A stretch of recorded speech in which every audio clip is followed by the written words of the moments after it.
Hello friends, welcome to my YouTube channel. अब तक हम पढ़ चुके हैं भाई वेव फंक्शन के बारे में, क्या होता है वेव फंक्शन, कैसे इसको डिनोट करते हैं। आज की इस वीडियो में हम पढ़ने जा रहे हैं कि भाई वेव फंक्शन की यूनिट क्या होती है, क्या उसका मात्रक होता है, ये आज की वीडियो में हम पढ़ने वाले हैं। तो भाई नॉर्मलाइज्ड वेव फंक्शन की यूनिट लिखने के लिए सबसे पहले भाई हम नॉर्मलाइज्ड वेव फंक्शन का फॉर्मूला लिख लेते हैं, जो कि हमारे पास था माइनस इनफाइनाइट से infinite psi star psi D X is equal to 1। तो भाई यहाँ पर साइन हमारा वेव फंक्शन है, साइन स्टार उसका कॉम्प्लेक्स कॉन्जुगेट है, ये फैला हुआ है माइनस इनफाइनाइट से इनफाइनाइट में। ये है हमारा 1D केस। 1D केस किस लिए? बिकॉज यहाँ पर सिर्फ हम x की बात कर रहे हैं, मतलब हमारा स्पेस माइनस इनफाइनाइट से इनफाइनाइट x एक्सिस के कॉरस्पॉन्डिंग फैला हुआ है, ना कि y और z में, इसलिए ये हमारा 1D केस हो गया। तो यहाँ से हम इसको लिख सकते हैं माइनस इनफाइनाइट से इनफाइनाइट, ये हो जाएगा हमारा साइन मोड का स्क्वायर, और ये हो जाएगा हमारे पास dx 1। अगर हम इसकी यूनिट की बात करें, यूनिट लिखना चाहें, तो यहाँ पर क्या हो जाएगा, साइन स्क्वायर हमारा बाहर आ जाएगा, dx का जब इंटीग्रेशन होगा तो वो हो जाएगा हमारा x की यूनिट क्या होती है, मीटर, या इसको आप लिख सकते हैं लेंथ। x क्या होता है, लेंथ।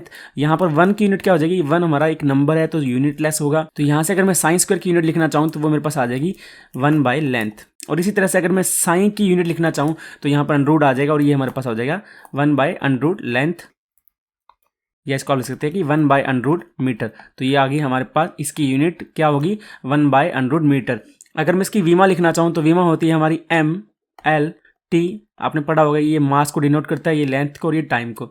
यहाँ पर मास का कोई भी जिक्र नहीं है तो मास 0 हो गया, टाइम का कोई भी जिक्र नहीं तो टाइम भी 0 हो गया। लेंथ की यूनिट कितनी आ रही है हमारे पास, ये अंडरूट में है। अंडरूट में है तो इसका मतलब क्या है, ये लेंथ की पावर -½ है। अंडरूट का मतलब हाफ, ये अपॉन में था, ये हो गया -½ तो यहाँ पर आ जाएगा हमारे पास l की पावर -½ तो ये आ गया हमारे पास यूनिट इसकी, किसके लिए, 1D केस के लिए। अब इसी यूनिट को हम 2D केस के लिए देख लेते हैं। तो भाई सबसे पहले 2D केस का फॉर्मूला लिखते हैं, वो हमारे पास होता है माइनस इनफाइनाइट से इनफाइनाइट। अब 2D है तो भाई 2 बार इंटीग्रेट करेंगे, माइनस इनफाइनाइट से इनफाइनाइट, तो यहाँ पर आ जाएगा हमारा साइन स्टार साइन। अब लिखेंगे dx और dy। 2D का मतलब हमारे पास x भी है और y भी है, तभी तो हमारे पास 2 इंटीग्रेशन आए हैं, एक x के कोरस्पॉन्डिंग और एक y के कोरस्पॉन्डिंग। तो हमारे पास आंसर आता है इसका 1। तो यहाँ से हमारे पास आ जाएगा माइनस इनफाइनाइट से इनफाइनाइट, माइनस इनफाइनाइट से इनफाइनाइट, साइन स्टार साइन को लिख लेंगे हम साइन मोड का स्क्वायर, dx dy क्या होता है हमारा एरिया। तो ये हो जाएगा हमारा एरिया, लिख लो इसको आप। यहाँ से आ गया हमारे पास 1। अब मैं इसकी यूनिट लिखना चाहूँ तो मेरे पास क्या आ जाएगा, साइन स्क्वायर। एरिया की यूनिट क्या होती है, एरिया की यूनिट होती है हमारे पास लेंथ का स्क्वायर, या आप उसको मीटर स्क्वायर भी बोलते हैं, लेंथ का स्क्वायर। और 1 की यूनिट क्या हो जाएगी, ये 1 हमारा यूनिट लेस है, 1 हमारा यूनिट लेस है। तो यहाँ से साइन स्क्वायर की यूनिट क्या आ जाएगी हमारे पास, ये आ जाएगा 1/लेंथ का स्क्वायर। और अगर मैं साइन की यूनिट लिखना चाहूँ तो वो क्या हो जाएगी मेरे पास, ये आ जाएगी 1/लेंथ या 1/मीटर। तो हमारे पास 2D वेव फंक्शन के लिए यूनिट क्या होगी, 1/मीटर। इसको आप लिख सकते हैं लेंथ की पावर -1, बिकॉज ये अपॉन में है ना, तो ऊपर जाके -1 हो जाएगी। तो वीमा क्या आ जाएगी मेरे पास, m। मास हमारे पास कुछ भी नहीं है तो 0, l की पावर -1, और t मतलब टाइम हमारे पास है नहीं तो वो भी 0 हो जाएगा।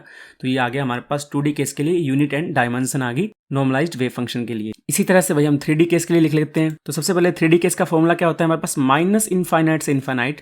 अब 3D है तो 3 बार इंटीग्रेट करेंगे, माइनस इनफाइनाइट से इनफाइनाइट, माइनस इनफाइनाइट से इनफाइनाइट। तो ये हो जाएगा हमारा साइन मोड का स्क्वायर, यहाँ आएगा dx dy dz is equal to 1। 3 integration भाई, इसका मतलब है क्या, एक x के कॉरस्पॉन्डिंग, एक y के, एक z के कॉरस्पॉन्डिंग। अब भाई x y z जब भी मल्टीप्लाई होंगे तो क्या बनाएंगे, एक आयतन बनाएंगे, तो यहाँ पर आ जाएगा एरिया एलिमेंट dv। तो अगर मैं यूनिट लिखना चाहूँ तो यूनिट क्या आ जाएगी मेरे पास, साइन का स्क्वायर। आयतन की यूनिट क्या होती है, वॉल्यूम की यूनिट होती है हमारे पास मीटर क्यूब, या आप उसको लिखते हैं लेंथ क्यूब। तो ये हो गया हमारे पास लेंथ क्यूब।